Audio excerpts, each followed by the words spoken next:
Olá pessoal, essa será a nossa última parte do mini curso e nela nós vamos mostrar na prática como nós fazemos para identificar os principais problemas sanitários de peixe de produção. E nessa parte introdutória, vocês vão aprender comigo hoje a preencher um formulário de exame, tá? Que a gente chama de ficha de anamnese. Essa ficha vai ser muito importante ao final deste mini curso para vocês associarem os principais fatores de risco, aqueles que nós chamamos de fatores predisponentes, com os achados laboratoriais que os próximos professores vão mostrar para vocês, tá bom? E essa ficha ela vai organizar todo o processo de investigação até o diagnóstico. E ao fim deste mini curso, essa ficha vai ajudar vocês a relacionar o laudo com as recomendações mais apropriadas para o produtor. Lembrando que as recomendações, pessoal, elas sempre devem ser realizadas conforme os critérios de cada área profissional. Bom, pessoal, então para exemplificar o preenchimento da ficha, nós vamos simular um caso clínico numa piscicultura, tá bom? Eu quero que vocês notem como a ficha deve ser preenchida com base nesses dados que são fornecidos e nas suas observações, tanto as que são feitas no local quanto aquelas observações dos animais, tá? Primeiro, você deve preencher os dados do proprietário, esses dados que estão marcados em azul na ficha.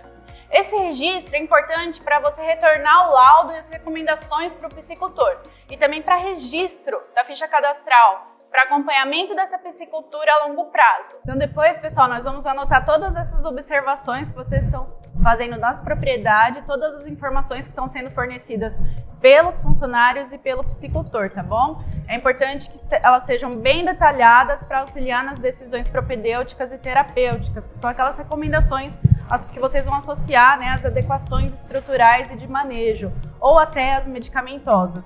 E para avaliar a relação também do risco custo-benefício específico para cada condição de piscicultura e piscicultor. Depois disso, pessoal, nós vamos passar para uma das fases mais importantes para um correto diagnóstico, que a gente chama de fase pré-analítica. Essa etapa, que precede a análise laboratorial, ela representa uma das etapas em que mais ocorrem os erros, interferindo no diagnóstico, tá? A forma como nós coletamos as amostras, ela faz parte dessa fase. E aqui nós vamos mostrar para vocês quais tanques foram coletados, quantos animais de cada tanque foram coletados, quais peixes foram amostrados, tá? Nós também vamos mostrar como enviar essas amostras, para dar continuidade com as análises laboratoriais com os próximos professores, tá?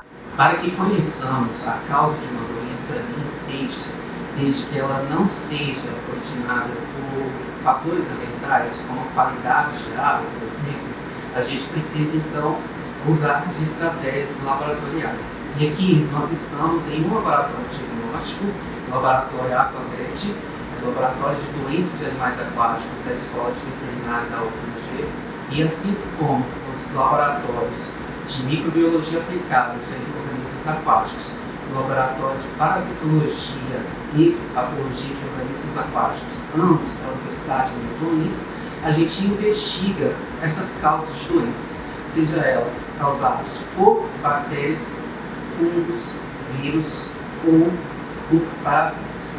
Para que a gente conduza essa investigação, a gente precisa seguir algumas etapas. Para a realização do exame bacteriológico, ou seja, a investigação de bactérias que causam doenças em peixes, a gente precisa seguir algumas etapas. A primeira dessas etapas é minimizar a quantidade de possíveis contaminantes na superfície do peixe.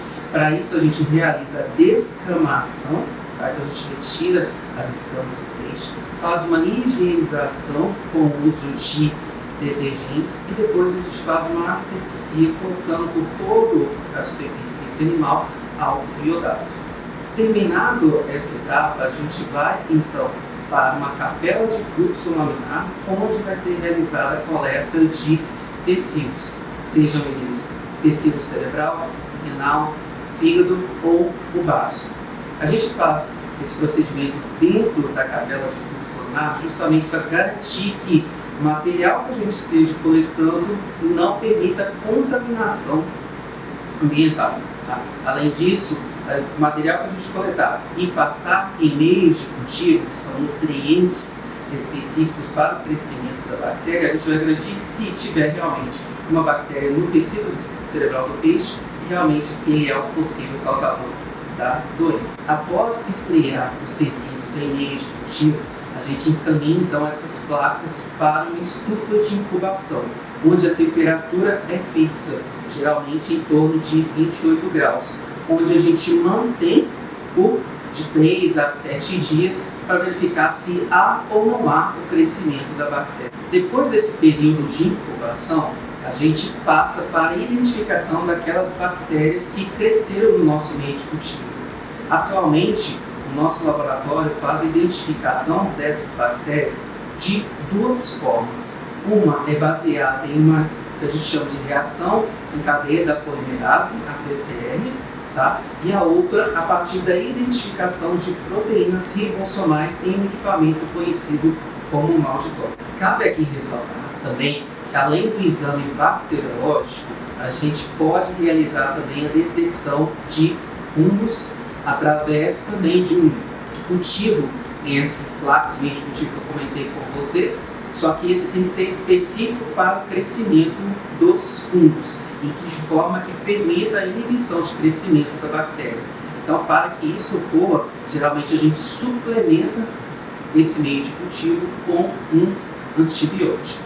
Tá? Então, da mesma forma como é coletado o tecido para o exame bacteriológico, a gente também conduz para o exame micológico. Da mesma forma, também as placas são incubadas na estufa, só que nesses casos a temperatura está em torno de 25 graus para conseguir fazer o isolamento de fungos filamentosos e a 37 graus para tentar a detecção de fungos leveduriformes. Além disso, para a detecção de vírus de importância para a piscicultura nacional ou para a piscicultura mundial, a gente faz, então, hoje, como método de detecção, a extração de material genético, principalmente a parte de tecidos desses animais doentes, e utilizamos ferramentas de biologia molecular, como a PCR, que eu comentei com vocês, e também suas variantes, seja ela PCR convencional ou a PCR em tempo real.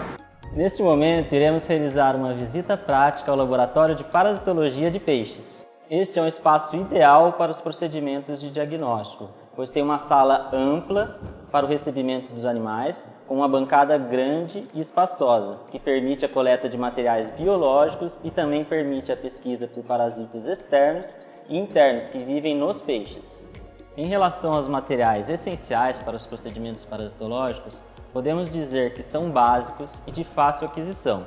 Destacamos na imagem a necessidade de luvas para as pessoas que forem manipular os animais, lâminas e lamínulas de vidro, que serão utilizadas para raspar e depositar o muco dos peixes, materiais cirúrgicos como tesouras, pinças e bisturi, que serão utilizados para a necrópsia, e placas de Petri. Após a coleta do muco da pele ou das brânquias dos peixes, este material será visualizado em microscopia, pois, como vocês já sabem, existem inúmeros parasitos microscópicos que podem acometer os peixes e nós precisamos encontrá-los. Aqui eu estou mostrando uma peça muito importante para quem trabalha com parasitologia de peixes, que se chama o diafragma do microscópio. Ela é uma peça importante porque com ela a gente vai poder regular a entrada de luz no seu material biológico. A gente tem que deixar essa peça o mais fechada possível para poder ter o contraste do parasito no nosso material e assim facilite a nossa visualização e o diagnóstico. Neste vídeo, vocês estão visualizando raspados a fresco do muco dos peixes. São observados protozoários ciliados, conhecidos como ictium, que é o causador da doença dos pontos brancos. Aqui mostramos um raspado a fresco das brânquias, onde é possível observar uma grande quantidade de plateumintos se movimentando, que são chamados de monogenéticos. Ao visualizar o conteúdo intestinal dos tambaquis, notamos uma grande quantidade de acantocéfalos a olho nu. Olá, eu sou Marieta Queiroz, sou bióloga, doutora em aquicultura e atualmente faço estágio pós-doutoral pelo Procad Amazônia na Universidade Newton Lins e Instituto Nacional de Pesquisas da Amazônia.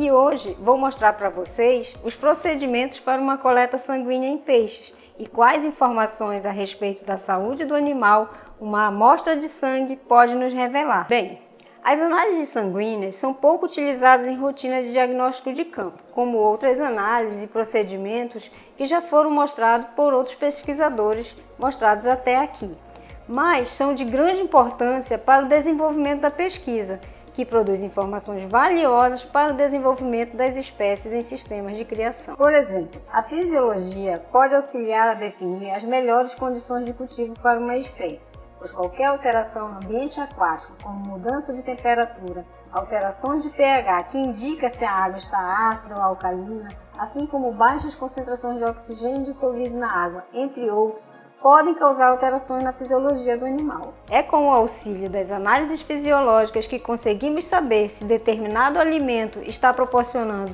algum benefício ou prejuízo para o animal. Além disso, as análises hematológicas são ferramentas indicadoras da presença de doenças causadas por bactérias e parasitos, por exemplo. Quais são os procedimentos adequados para fazer uma coleta sanguínea para um bom monitoramento fisiológico no peixe?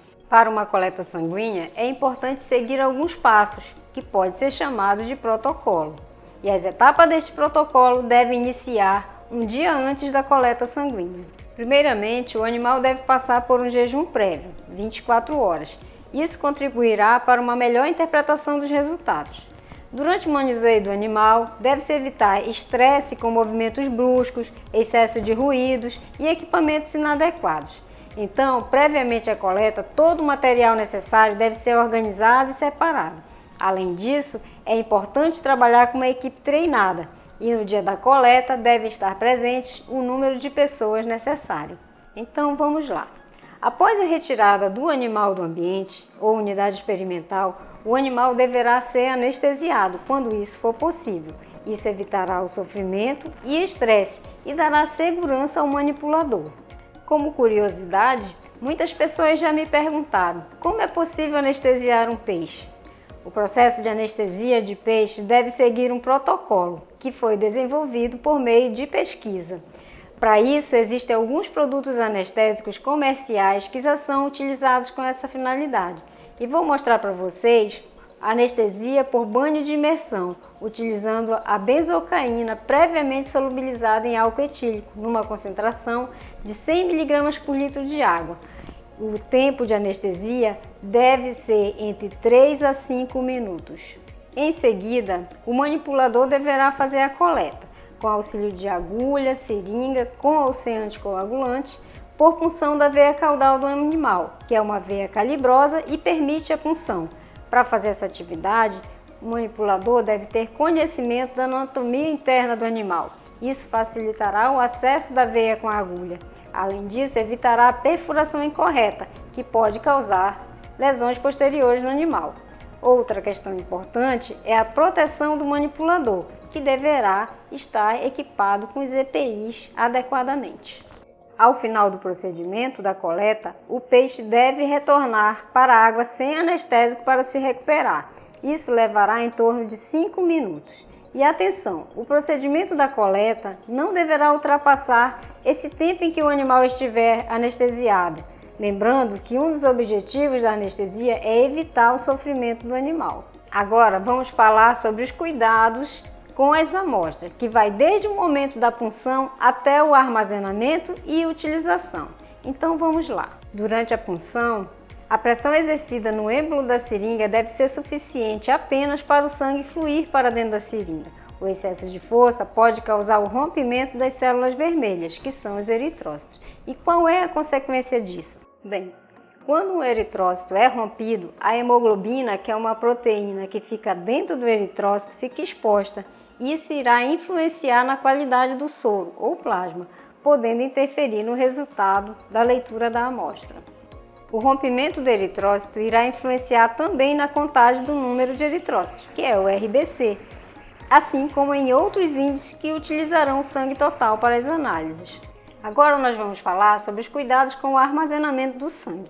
Da mesma forma que tivemos cuidado ao fazer a punção, a transferência desse sangue para o microtubo também deve ser feita cuidadosamente, com uma leve pressão apenas para o sangue ser despejado. Isso é feito pela parede do microtubo.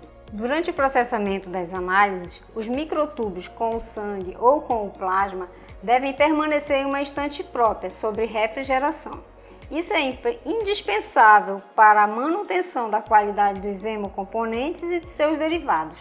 E quais são as análises que podem ser realizadas com uma amostra de sangue? Bem, as análises são diversas, mas vamos exemplificar e mostrar o procedimento de algumas que são rotina em laboratório. Com o sangue total pode ser feito o hematócrito. E para que serve o resultado do hematócrito? O que esse resultado pode indicar? O hematócrito, ele mede o percentual de células vermelhas no sangue, que são os eritrócitos.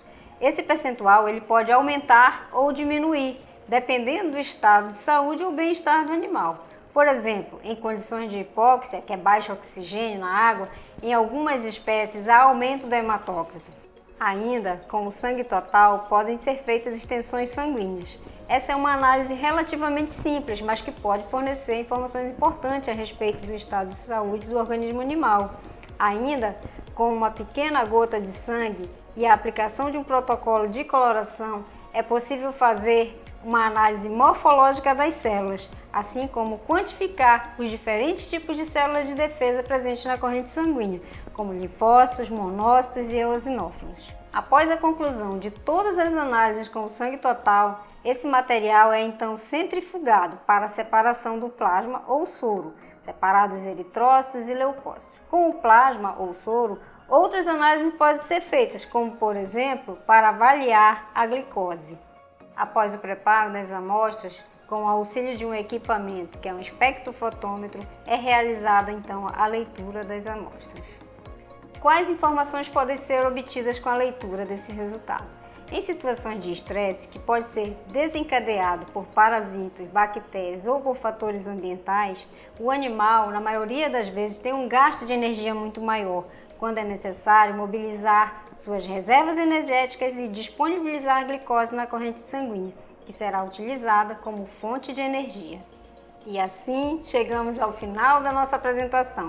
Espero que vocês tenham aproveitado e gostado de conhecer um pouquinho da rotina de trabalho dos pesquisadores que prepararam tudo com muito carinho para vocês. Muito obrigada pela atenção.